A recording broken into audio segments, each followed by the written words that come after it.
Hi everyone, it's Yvette Le Blowitz from SpiritGirl.com and welcome to the Spirit Girl Talk Show podcast. I'm super excited to be here with you today and with our very special guest, Liza Roberta, who is a Hay House author and award-winning spiritual coach, who was named the Emerging Voice of 2020 by Kindred Spirit magazine and one of the 5 most influential female coaches of 2021 by entrepreneur Mogul. And she is the author of Living in Tune, which is published by Hay House. And in this book, there are 21 questions to activate your intuition and find your life purpose. Liz, how are you today? I'm very well. Thank you so much for that introduction. Congratulations on your book, Living in Tune. How does it feel to see me here in Australia holding up your book? It's very exciting. Like, as I was saying to you before we started recording, it's only been out a month and I've been going around all the shops trying to find it because it's in all the big shops, Target, Waterstones in the UK, WH Smith, lots and lots of big shops. And I haven't found a copy. And I've been sent pictures by people. There was some in Manchester in England and then obviously Australia. And I looked in England, I'm in LA, I've been looking in Target and things like that, and I haven't found it. I genuinely really appreciate it when people send me pictures of it in bookshops because it makes me so excited that it is there. I just haven't managed to find one yet. It's in Australia and it's out at our major retailers like Big W. It's available online at booktopia.com and all of the bookstores in and around Australia. And maybe the reason you haven't found it is because it's sold out. If you head to the Spirit Girl YouTube channel, you can actually see me holding up Liza Roberta's book, Living in Tune, and it has the most beautiful cover. What inspired you to go with this beautiful cover? And it's got gold in it and blue and turquoise and green and all kinds of earthy type colors. That's a great question. And I actually had a bit of a tough time with the title and the cover. Me and the publisher actually had some different ideas. Basically, the title and the cover weren't working. And they were like, the title needs to change. And I was like, no, Living in Tune is the title. That is the title that's staying. So I then put together a cover on Canva, which is a free kind of web design tool for anyone listening who doesn't know what Canva is. And I put up a mock-up basically. And I went on a call with the CEO and I showed them this mock-up. And what it was these colors flowing together, because Living in Tune, I know we're going to talk about this, but it's about being in total alignment, flowing with life, flowing with your intuition. So I wanted the cover to give you a feeling of flow. So that's why all the colors are just, blended together and very smooth curves. It's so funny that the way it came out, to me, it looks like the sea. So it gives me kind of mermaid, sea vibes. And anyone who has followed me for a while online knows that I am obsessed with the sea. And when I was in England, I just left, but I was living in a town called Poole, which is where I grew up. And it's on the south coast. So I would go to the beach 3 times a week. And I wrote most of this book on the beach. And now I'm in California by the beach. Like, I am utterly obsessed with the beach and the sea. And then I ended up with a book cover that looks like the sea sparkling in the sunlight. So yeah, I love it. And you know what's really fascinating? I read your book by the sea. I took it down on the weekends, feet in the sand, listening to the ocean, the waves of the ocean, sun coming through. And before we dive into your book, are you happy to tell our audience a little bit about yourself and also what inspired you to want to get into being a spiritual coach? And what does that actually mean? Yeah, great question. It's certainly one of those newer careers, and it's definitely not been what I've done all along, which I explain in the book. And I like to explain as well, just so people don't think I'm like some kooky, off in the clouds person, because that's actually what the majority of my life wasn't about at all. I actually started off with a degree in economics. I was in investment banking. Then I thought, I need to be more creative. So I went into fashion and I was a merchandiser. And this is actually my 3rd career in spirituality. So it's definitely not what I've always done. I do know what it's like to have, a 9 to 5. Well, it was never 9 to 5, but I mean, like the office job where you're in the office all the time. Yeah, just want to say that before anyone's, rolling their eyes or thinking, oh, it's not a real job. But what I do now is, because of all my experience, and I have a master's in marketing as well, is I work with spiritual entrepreneurs and I help them to expand and up level. And actually in the book, I share a few examples of that. So when I say spiritual entrepreneurs, I mean healers, readers, like tarot readers, psychic readers, other coaches, yoga teachers, things like that. So that's what I do with spiritual coaching. And the reason I call it spiritual coaching rather than, say, business coaching is because I very much believe that it's your internal world that creates your results a lot of the time. So I'll do the strategy, of course, like I love that as well. But what I'm best at and what I really help people with is the inner work. So working on their energy, working on their mindset, giving them spiritual tools like being able to read cards if they want to read cards and they can't. I have taught people to read tarot and things like that. So just really all based on the belief that your success comes from the inside out, because when you're feeling good and you're spiritually connected, then I think you can create amazing things in the physical world. How did the book title come about, Living in Tune? I struggled with the title a little bit. So I had started writing the book.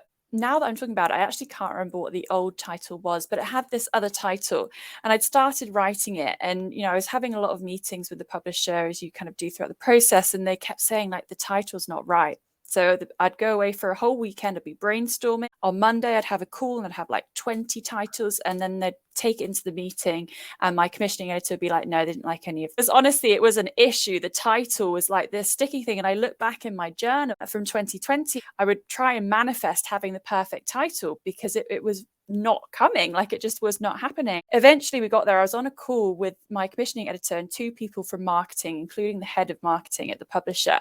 And she said to me, she said, what is the book about? And she was like, just tell me in a sentence what it's about. I mentioned living in tune within that description. And then we were like, okay, I like that. And basically we called it Living in Tune because it perfectly summarizes the entire essence of the book, the feeling of the book. We often say in tune and out of tune in the spiritual space when we're talking about intuition or alignment. Or the weirdest thing is, I actually said to my husband, I'm reading a book called The Hypnotic Salesman right now. And it's by a hypnotherapist, because I'm doing a hypnotherapy training course at the moment. It's about using some of those skills within your sales and marketing. And I sent a picture to my husband just this morning because within that he was talking about congruence, which is basically when your internal world matches your actions. So you're not saying something that you don't agree with, or you're not pretending to be someone that you're not. Who you are on the inside is matching what you're doing. That's called congruence. And he was describing it, and then he said in quotation marks, or out of tune. And I thought, that's so funny because I actually know this guy because he's my hypnotherapy teacher. He's an atheist, so we have different beliefs there. The book was obviously out before mine, and he still used this term, out of tune. So in tune and out of tune is something that people used, and that's another reason I wanted to have it in the title as well, for people to get a really good grasp of what it's probably going to be about. I didn't want to have a super abstract, arty title, which works for fiction. That can work really well for fiction, but I think for non-fiction, you want to have a good idea of what it's going to be about. From the title, Living in Tune, I felt that you're living in harmony and at one within your inner world and outer world. And here's a good example. So for me, when I was very young, 18, 19, and early 20s, I got an office job. Now, that was the bee's knees. You went to the big city, the big smoke, you left your country town, you got this corporate job. For the first time, I experienced going in an elevator, and I was in this big gold building along the river. There's just one thing. It was office. It was quiet. You're kind of in a cubicle. You're allowed to talk if it's work related, but you got to keep it very quiet and to a minimum. And you can't just be outrageously flamboyant and just chat. And that really was crushing me internally. I love chatting, talking to people, socializing, listening to other people's stories. But what I discovered was I'm just not meant to be in a job where I can't talk. Like, this is just not aligned with me. It just didn't sit with me. So I quit that job, went overseas and went traveling. It's taken probably a 20-year journey to figure out that, hello, I've got a podcast show, talk show, I get to talk now. And it's taken such a long time. And I feel now in alignment because I'm able to talk. Is that a good example of in tune now and out of tune. Perfect example. Because when I was reading your book, I was like, oh my goodness, this is all making sense. Can you share one of your examples of one of your careers where you were doing it, but then discovered it wasn't for you and you weren't in alignment? So the best one is definitely my investment banking career. So when I was 21, I went straight out of university into this job, and it was an amazing job. I was earning way more than my friends. Like, everyone was so proud. I was on the grad scheme at JP Morgan, which was like so coveted, and I'd worked so hard to get there. Like, I had 2 jobs at university as well. And it was a big deal at the time. And I honestly thought that was it. I was like, I have achieved everything I could ever want to achieve. I'm done. I'm just going to stay here till I retire. Oh, the naivety. Like, I was just so happy to get a full-time paycheck and, not be working for £4.20 an hour, like folding clothes. And that's why I say in the intro, my first proper paycheck in quotation marks, because that's what it really felt like. And it was so exciting. And I really thought I can do anything. I put my mind to it and I work hard. And that's true. But what I didn't realize was that actually the internal experience of life is very important as well. And I was very naive. And within 6 months, I actually started to get all these physical symptoms. So I started going to the doctor because I had palpitations. So my heart would be beating really fast and hurting. The worst one was the headaches. So I had awful crushing headaches every single day. I had insomnia. I was overheating. I was having terrible nightmares. I just felt like I was on this cycle of no sleep, get through the day, stress, no sleep, and I was just on this awful hamster wheel. And I used to get the bus to work because you could buy a bus pass, and driving in rush hour was terrible. So I got the bus.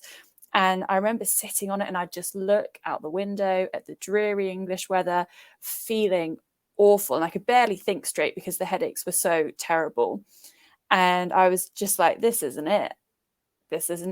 And as I was going to the doctor, they were testing me for all these things. Was it my thyroid? Was it my heart? I wore an ECG for a day, and we tried all these blood tests and things like that. And actually what it ended up being was generalized anxiety disorder. So it was my body saying, hello, this is wrong. And it was totally my circumstances, because as you can probably tell now, I'm not anxious. I didn't have an anxiety disorder.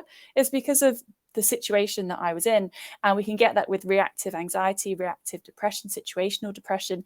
These things can arise just because of our circumstances. Like, for example, you can get it because you're doing final exams at university or something like that. So it's different from like clinical depression, long-term depression. Mm-hmm. But if you get any of those reactive kind of mental illnesses that manifest in your mind and your body just because of a situation you're in, that's a big telltale sign. And that's what happened to me when I was working in investment banking.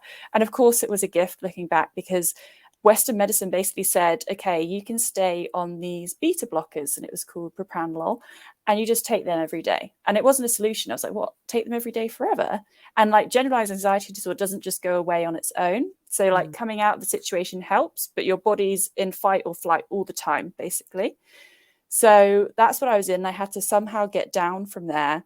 And I tried various different things. So I tried Reiki, I tried crystals, I would do third eye meditations for hours. And I basically explored all these different things, acupuncture. And it was on that journey, I really, really got into spirituality and kind of had my spiritual awakening. So it was all divinely, planned and meant to be. So it all worked out well in the end. Oh, thank you for sharing that story, because it was really clear that you're doing a career that wasn't your passion.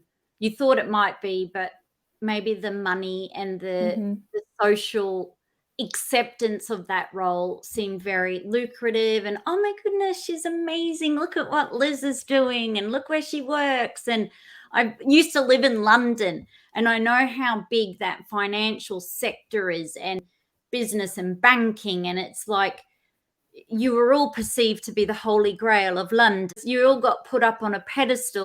The reality is, like you said, if you're feeling sick within and you're not enjoying what you're doing, it affects your overall health and well-being. And I'm assuming you had to work big hours. Absolutely. And under a lot of stress and pressure. My team, we looked after the top 50 clients for JP Morgan. So it was like PayPal. This is a long time ago, so I don't know like who their clients are, but like the top 50 clients. And can you imagine the stress when something goes wrong? And bear in mind, I was 21. Like, you look back at when you were 21, and obviously at the time you think you're an adult, but your brain's not even fully formed until you're 25. I was so unprepared and it was so stressful. And knowing myself now, I'm very sensitive, I'm creative, I'm intuitive. I was so out of tune. It's insane. And now anyone who meets me now, they can't even believe that I used to have that job, because it's such a mismatch, and it was so valuable in so many ways, and I'm so incredibly grateful for it. But yeah, it was not for me at all. And for other people, it will be. For other people, it will be their perfect job. And that was hard as well, because I was looking at other people there, other graduates, and also people who'd been there for, 20 years. And it was great for them. And, they didn't necessarily love it, but they were in the right job. They had the right skills, the right mindset. They were doing the right job for them. So I'd look at them and I'd be like, well, they're okay. Why am I not okay? Like, it didn't make sense to me then until I learned all of these things that I now teach about in my book. I love that. So if someone's unsure about their purpose, they're like, Liz, I'm not enjoying my job. I really hate it. Have you got any tips for them how they can start discovering their purpose? Yes. So of course I would say go to the book. I made it a practical framework. So as the subtitle says, there is 21 questions. And then actually at the end of every chapter, I've put 3. There's 84 questions, self-reflection questions for you to answer. So if you write all the answers to those out and haven't got any insights, I would be incredibly surprised. And I put a lot of time and work into those questions. So definitely get the book, because it's definitely designed to be kind of a workbook as well as a book that you read and enjoy. But just for some kind of high level tips, if you really don't know what your purpose is, just think about what you enjoy. What are you naturally drawn to? As an example, when I was working in fashion, before and after work, I found myself watching videos about spirituality. And I started getting up an hour earlier to start learning about spirituality and entrepreneurship. And then all evening I would come home and do that. That's kind of a clue. If that's what I'm doing for fun and I'm just naturally drawn to it, then that's a big clue.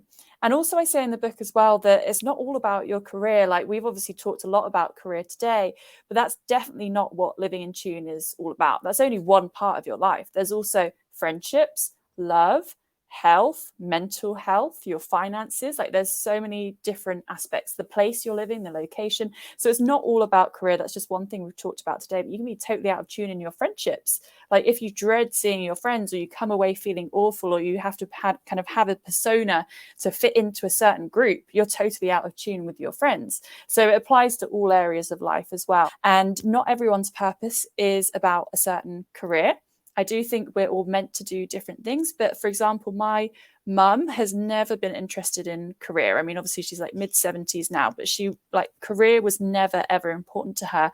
And she says that her greatest achievement was her 3 children. That's what she cherishes most. And that's what she feels is her absolute purpose. So it's not all about career for everyone. And I have another friend who she works to create money and then go traveling. And again, she's not, career isn't it for her. And I don't think we're all meant to be doing, these purposeful careers. A lot of people are. But if you struggle with that, then don't feel bad, because your purpose might be having your children. Your purpose might be volunteering. Your purpose might just be to learn about yourself in this lifetime and go through a certain journey. So it can be all sorts of different things. So don't put loads of pressure on yourself that you're meant to have this big, amazing, perfect career for you, because that's just not the case, and that might not be fulfilling for you.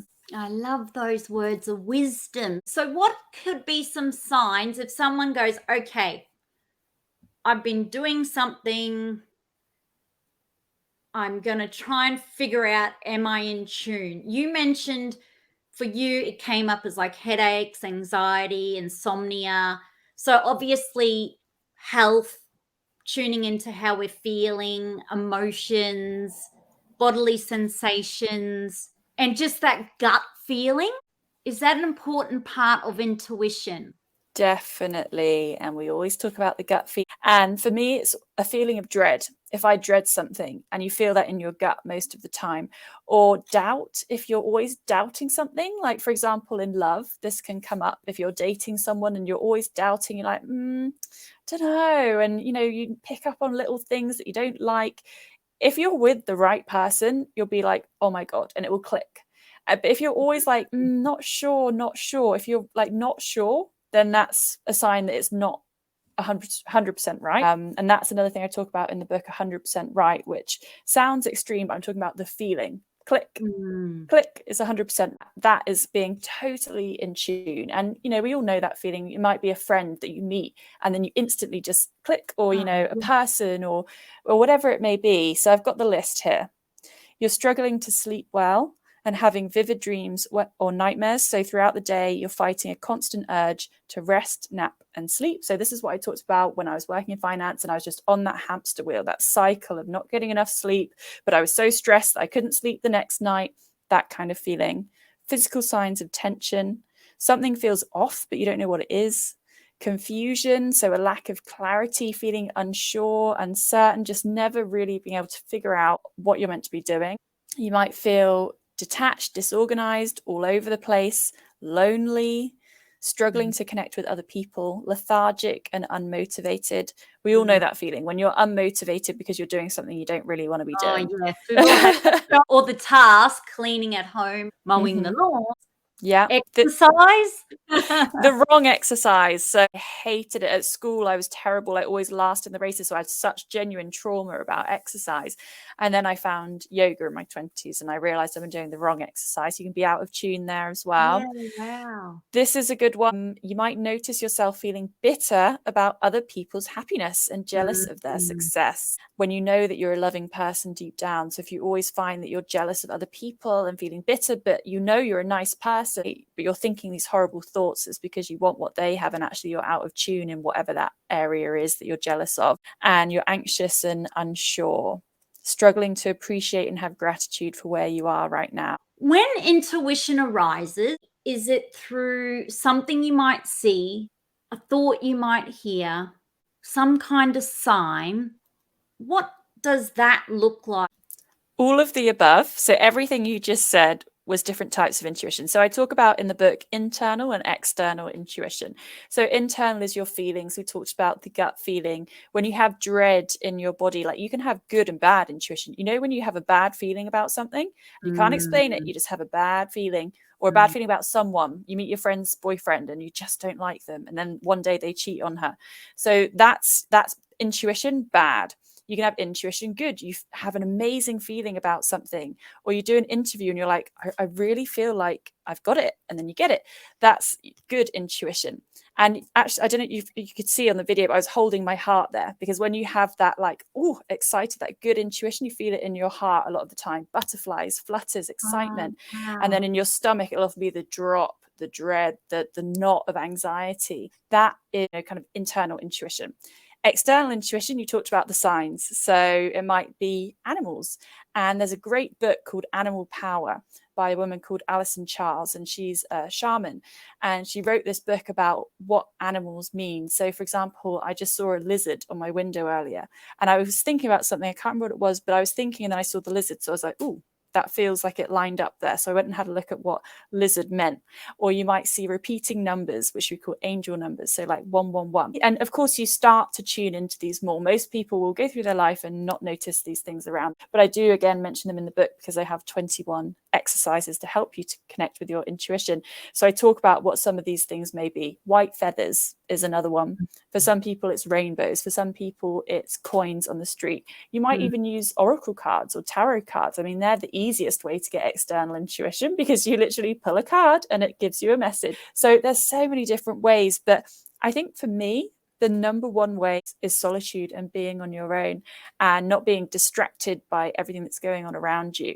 And of course, this is a lot easier for some people than others. If you're a mum with a full-time job and a house, it's going to be very hard for you to get that time on your own.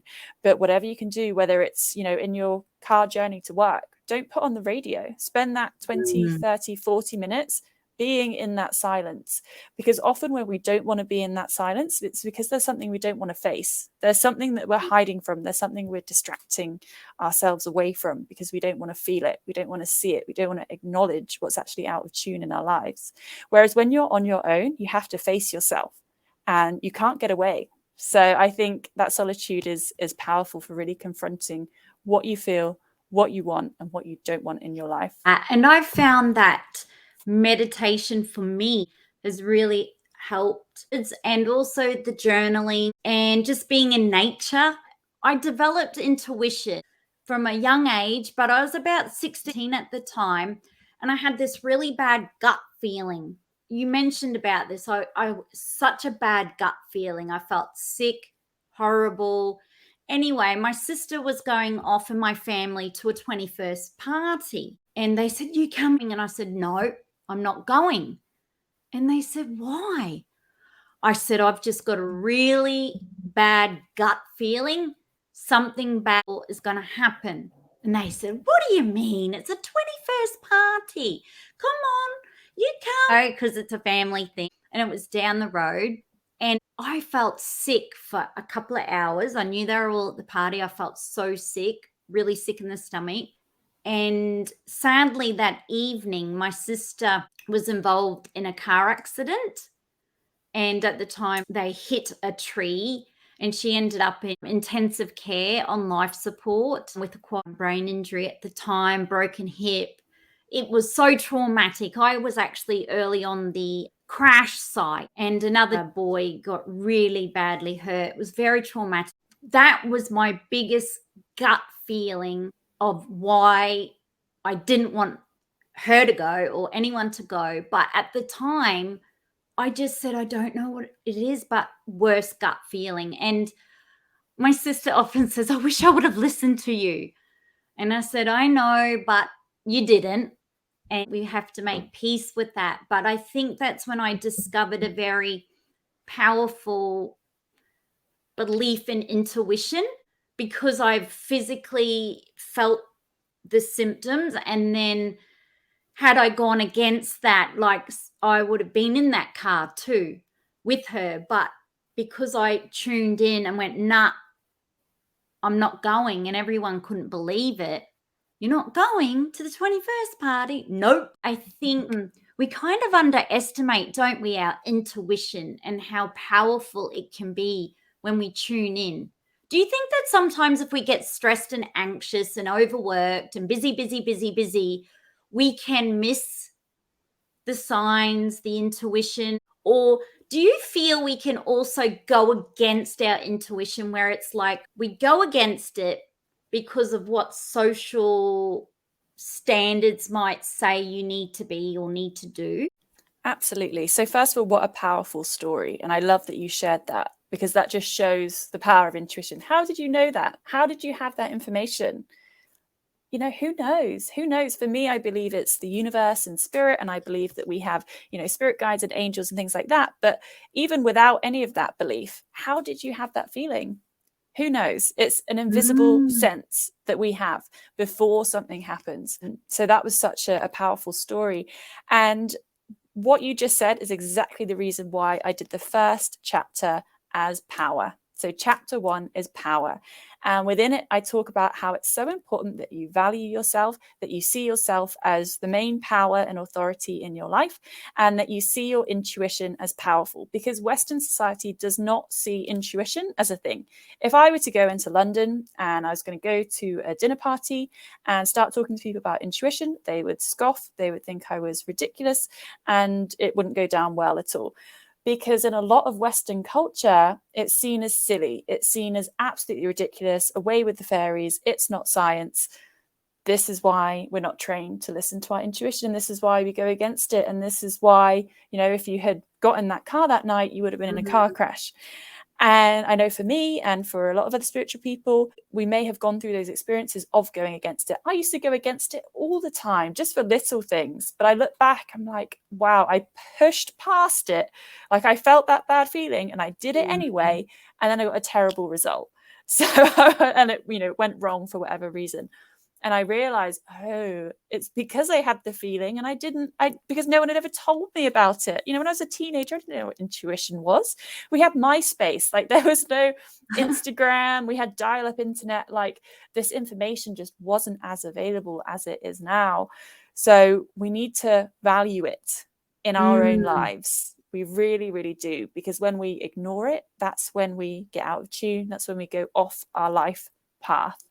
You're so right. That's when we take the job, even though we know we're going to hate it and we feel that gut feeling it's not right, but we look at the money and go, oh, we'll just do it anyway. And then you end up hating it and sick from it and unwell because you're going against your intuition. Or maybe it's the guy that doesn't feel quite right, something's up, don't quite know. And then you go against your intuition. And I'm sure all of our listeners tuning in can probably resonate with this and think of something when they've had that gut feeling and known it's not quite right, but gone against it and then do it and then find out the hard way and go, oh, I wish I would have listened to my gut feeling. Living in tune is actually noticing it when something feels not quite right. Yeah. And it's valuing yourself as the main decision maker, the main authority in your life, and saying, I trust myself, I trust my feelings, I trust me to know what's right for me, and going with that above all else, which is a lot easier said than done. But that's why we get out of tune, because we're trying to fit in, we're trying to do what we should do. And that's where we get taken totally off track. One of the things I loved in your book was you talked about the inspiration inventory exercise. And I felt that was such an incredible exercise. Are you happy to share with our audience a little bit about that to give them an insight? Yeah, I love this because in astrology, I'm very earth sign based. I'm like 90% earth sign. So if anyone listening who knows about astrology, it means I'm very grounded and in the physical, but yet I work with spirituality. So all my work, I'm trying to bring spirituality and make it practical, make people who are totally in the physical and not spiritual understand it. So that's why I do like practical physical exercises that you can do. And that's what this exercise is. So the inspiration inventory is where you write down every feeling, every intuition, every sign that you get, and you write it in a notepad with the date. And what will happen is you will end up proving to yourself that your intuition is spot on, because you'll look back at it and you'll find it one day. Like I do this because I write them down when I get a sign, or my intuition comes to me in certain different ways. And I'll look back and there's a date. And then I'm like, oh yeah, I got that sign. And then that, happened years later or whatever it may be. And also what it does is it trains you to notice how often these things are happening. So I tell you to write it down every time it happens. Carry a small notepad or do it on the notes on your phone or your voice notes, that every time you see a white feather, every time you get a good feeling or a bad feeling about something, and then see what the outcome is afterwards, because you're not going to hold on to it otherwise. And these things pass us by, and if you're not used to tuning in, you'll ignore and forget all of these things. But actually writing them down makes it solid, makes it physical. You have physical proof that you thought you were going to get that job, and you did get the job, and you wrote it down on the 20th of February, whatever year it was. So it gives you that physical proof and that evidence. And when you have that proof, you can trust it. And when you trust it, your intuition gets stronger. And then you prove it to yourself more. And it's just this wonderful, wonderful cycle that you create, and that physical evidence that you have an intuition and it is powerful and you can trust it. Thank you for sharing that exercise, because that was one of my favorites. When it comes to your self-care rituals, how do you take care of yourself? Excellent question, because it's actually just changed a lot. So I've just moved 8 hours in terms of time zones. So that was really hard. I haven't got my stuff with me. I'm living out of one suitcase now. So everything's changed in the last 2 weeks. And with that, my self-care routine has changed. So I do lots of different things, and they give me mental well-being. They give me structure. It's my first priority. So it's the first thing that I do. I don't have children at the moment, so I can say that it's definitely a luxury, and I totally understand. People have different phases of their life and people to care for, and not everyone can wake up and do gratitude journaling and all that stuff, because they have to immediately look after the kids that have come bounding into the room to wake them up. So I'm at a wonderful stage in my life right now where I'm just having children. I have quite a lengthy routine at the moment, And also because of the nature of the work that I do, I have to be very in tune with my intuition, my mental well-being, my spiritual well-being. Otherwise, I can't get the words through. So this whole process for me is an intuitive process. This doesn't come from my logic and my brain. It's totally a process of flow. So I'd write it when I was at the beach, or I'd get bits coming through involuntarily. And to be able to do things like that, I need these rituals. So I do gratitude journal, and I do that in an A5 diary. So this is a great tip for being accountable to your journaling, because it has the date. So you're not going to feel good about just skipping a day, because you'll see that empty day there. So that's a great way to make sure you do it every day, by doing it in a diary rather than just a blank notebook.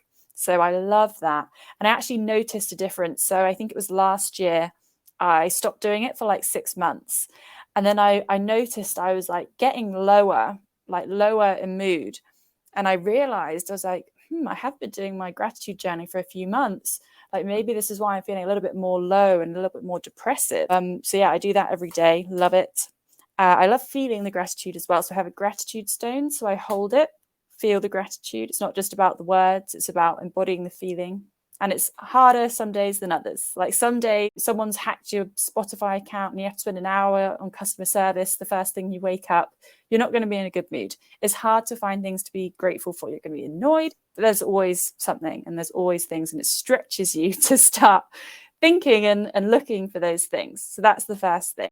The next thing I would say is my physical well-being. So I think I said before about how I was really traumatized by PE at school, and I hated it. And I've got terrible memories, like when I was doing a race and sports day and I tripped and I skidded along the floor on my front, and I had this huge graze down my like hip and thigh where I'd just awful graze. And the head teacher on the tannoy said, "Oh, like Elizabeth's down," in front of like all the parents, and it was so awful. So I have like so much trauma around like PE, and I just hated it. So it took till my 20s to really get into exercise again, because I was never good at it. I was the academic kid, great at like learning, terrible when it came to like running or anything like that. What I learned later on was I actually do need to do exercise, and it's actually very beneficial for your well-being. Would highly recommend it. But you have to find the things that work for you. So for me, it's like yoga, Pilates. I actually love weights, and I really like solo things. Like I'm terrible at teamwork in every way. Like in work, I like to work on my own, and same with sports. I'm just absolutely abysmal in a team. Like all my friends would be like, "Oh God, if I was on the netball team with them," because I suck at being in a team. I'm such a like lone wolf. So yeah, you just have to find what you're good at. Exercise, definitely do it. Keeps you really well.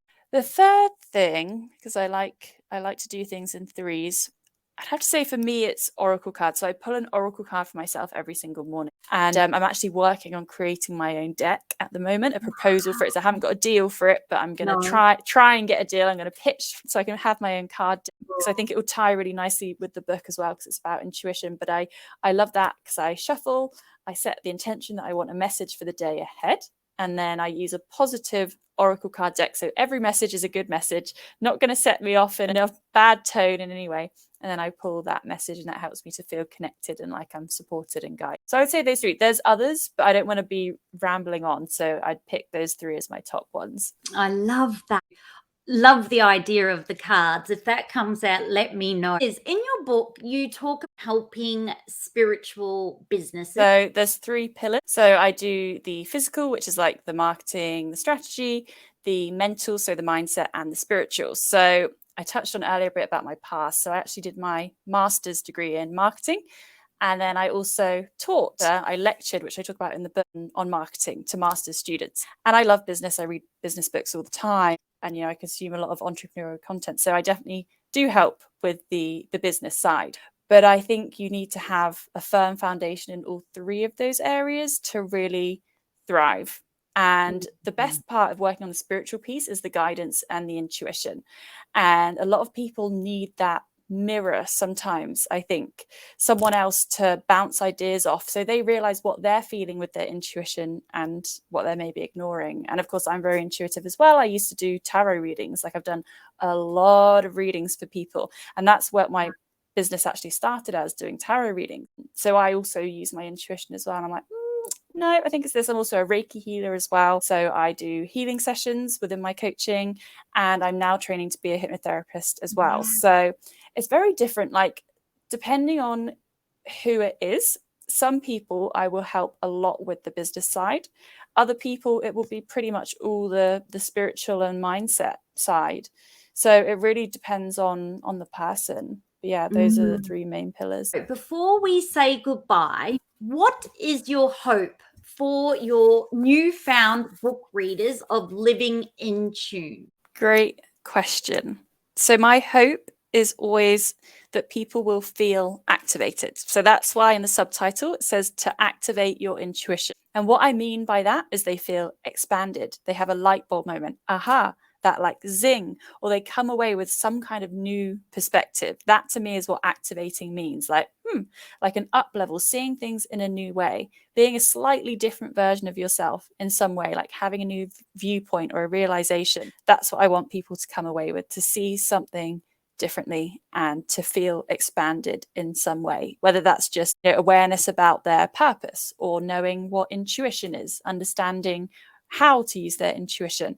I want them to come away with better awareness and a new perspective. I love that. And congratulations again on your book and for becoming a Hay House author. It must be such a dream for you as someone who's in love with spirituality, intuition, and wanting to help other people let their intuition guide them, to be with Hay House, which is the #1 spirituality book publisher in the world. Must be such a dream. It is. It took years. It didn't just happen. And I tried multiple times. So definitely don't think it, just, poof, applied, got a bit too easy or anything like that. It did take years. And there were multiple book concepts and proposals that they rejected. And you talk all about that in the book. It's incredible, your book. You're such a great writer. Easy read. Your book about intuition and spirituality is so practical. You talk about flow in there. You've got beautiful quotes in there. At the end of every chapter or question, what I loved was how we got to do the journaling question, like power, pain, pioneer, protest, pursuit, possibilities, purge. What ideas do you need to let go of? You inspired me to declutter my house and my cupboards. So in this book, you talked about holding on to the past. I was holding on to the past for sure. I was holding on to a New York City jacket that I bought from this cool vintage shop about 10 years ago. And I'm holding on to that New York City dream when I was single and drinking cosmopolitans with my girlfriends who were single. Now one of them's married with kids, holding on.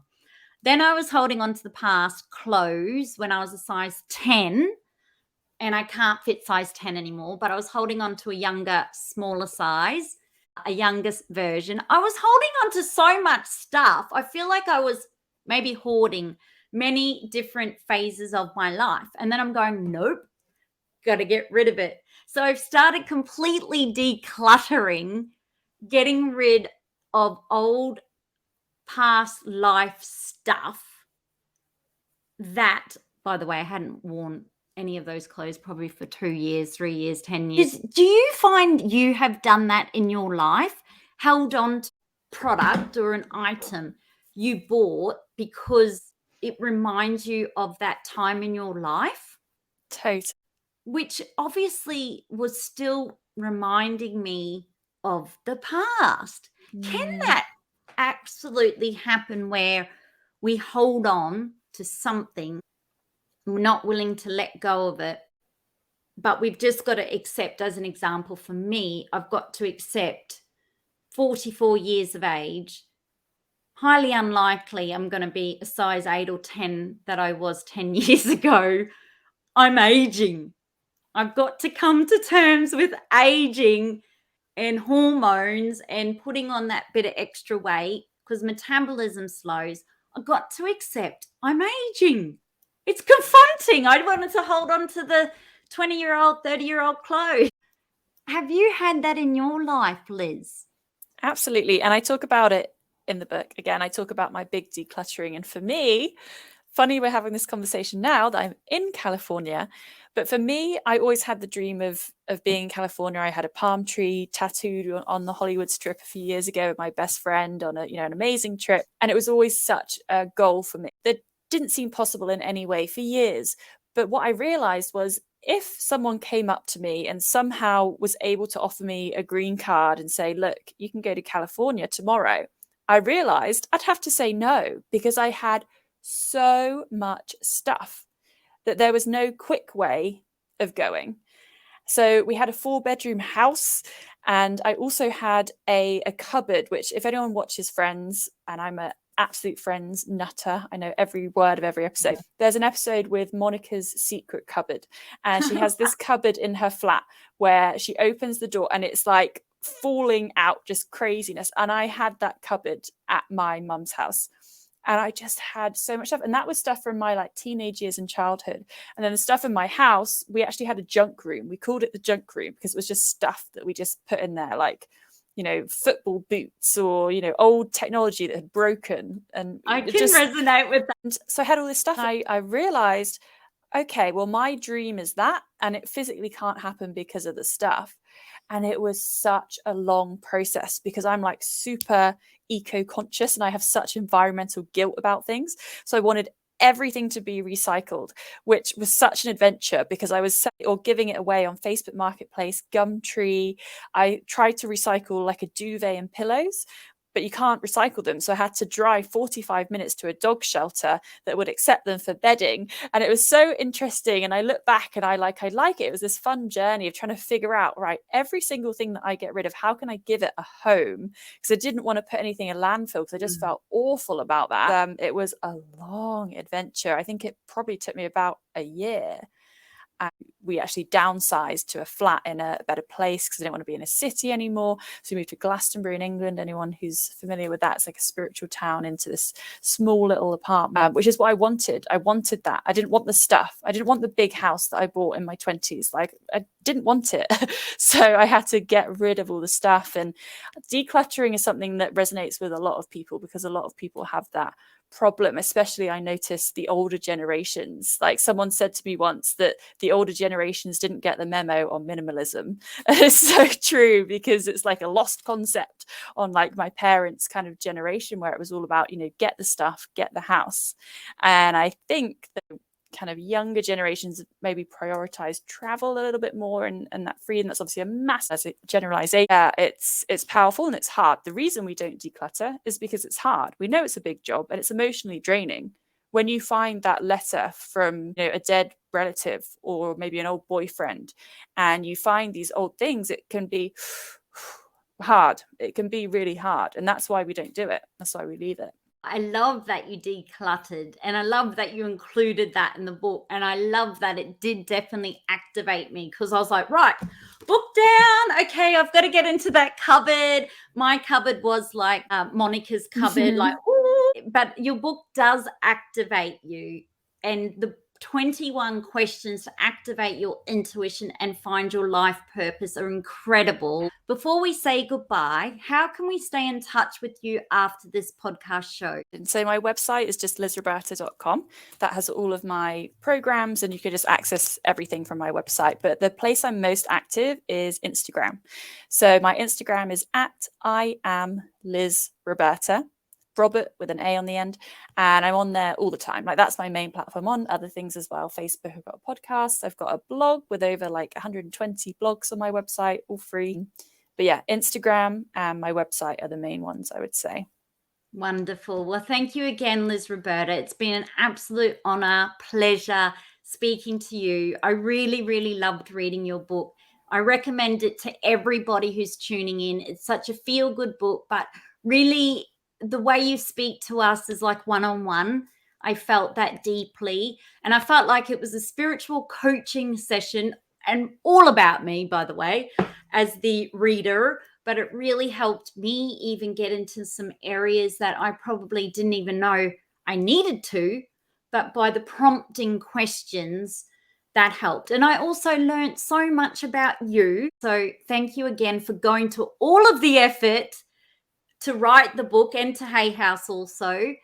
And to everyone who created the book, it's beautifully done. And congratulations again for making your book dream become a reality to help everyone else to live in tune. Thank you. Thank you so much. So we'll say goodbye now to Liz Roberta. Thank you so much from the bottom of my heart, Spirit Girl podcast listeners, community, for tuning in. I hope you really enjoyed learning more about Liz Roberta's brand new book, Living in Tune, which is out now through Hay House. And I really hope it gave you an insight into how you can find your own power through tuning in to your own intuition. Be sure to subscribe, to leave a 5-star rating and review, and to tell someone you love to. And together, let's feel good from within.